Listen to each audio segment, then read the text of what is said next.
సన్నిహిత్యం ఉంది. నేను ఇందాకనే చెప్పినా కదన్న, పార్టీ పరంగా కాకుండా నేను తల్లిగా భావిస్తా. నా సన్నిహితం అదే. 2023-24 అసెంబ్లీ ఎన్నికల్లో మహేశ్వరం నియోజకవర్గం నుంచి సబితా ఇంద్రారెడ్డి గారి గెలుపుకు మీరే విధంగా కృషి చేసారు అంటే ఏం చెప్తారు? సబితమ్మ గారి గెలుపు కన్నా నేను ముఖ్యంగా ఒక మాట చెప్తాను. మహేశ్వరం నియోజకవర్గంలో అమ్మగారు ప్రజలకు అందుబాటులో ఉండే నాయకురాలు. ప్రజల మనసులు గెలుచుకుందామే. కార్యకర్తల కృషి కొంచెం ఉండొచ్చు, కార్యకర్తల కృషి ఖచ్చితంగా ఉంటుంది. కానీ దానికి 1/3 మెజారిటీ మాత్రం మా సబితమ్మ పర్సనల్ ఫేస్ వల్లనే అమ్మగారి గెలుపు సాధ్యమైందని నేను అనుకుంటున్నా. ఎందుకంటే అమ్మగారు మార్నింగ్ 8 o'clockకి ఇంటి నుంచి బయటికి వెళ్తే ఒక మహిళ ఉండి మార్నింగ్ 8 o'clockకి ఇంటి నుంచి బయటికి వెళ్తే ఇంటికి వచ్చేసరికి 11-12 ఎత్తుదనా. ఎందుకంటే మేము దగ్గర నుంచి అబ్జర్వ్ చేసినాం. ఆమె తిండి తినదు, రెస్ట్ ఉండదు, ఎవ్వరు పిలిచినా వెళ్ళిపోతుంది. సావులకు కానీ పెళ్ళిళ్ళకి కానీ ఏదైనా ఆపద వచ్చిందంటే వెళ్ళిపోతుంది.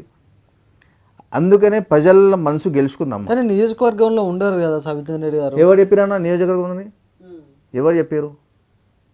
నియోజకవర్గంలో ఉండలేదని ఎవరు చెప్పారన్నా? ఓకే, అంటే కొంతమంది అంటున్నారు కదా. కొంతమంది అమ్మకు పడిన వాళ్ళు కొంతమంది ఉంటారు కదన్నా. ఎక్కడ జూబ్లీ హిల్స్లోనో బంజారాహిల్స్లో ఉంటారు. జూబ్లీ హిల్స్ బంజారాహిల్స్లో నేను అనుకుంటున్నా నైట్ వచ్చి పండుకుంటుంది అంతే. ఇంటికి వచ్చి రెస్ట్ తీసుకుంటుంది. అది కూడా టైమింగ్తో కూడా చెప్తాను నేను. 10:30, 11కి ఇంటికి వస్తుందమ్మా. ఆ మురుకులు ఎవరో చెప్పింది కానీ వాళ్ళకు కంటి పరీక్ష చేయాలి. వాళ్ళ కళ్ళు కనబడతలేవేమో. సబితా రెడ్డి గారి రాజకీయ అంశంలో మీకు నచ్చే కొన్ని అంశాలు ఏంటి అంటే ఏం చెప్తారు? నచ్చే అంశం అంటే ప్రజలతో మమేకమై ప్రజల బాధలు అర్థం చేసుకొని ప్రజలు ఏ కష్టంతో వచ్చినా తన దగ్గర ఏ కష్టంతో వచ్చినా ప్రజలు వాళ్ళ కష్టాన్ని చూసి వాళ్ళ ప్రాబ్లమ్ని సాల్వ్ చేసే మనస్తత్వం. పార్టీలు చూడదు, నాకు ఓటు వేసిండా లేదా చూడదు, ఏ పార్టీ వాడు అడగదు.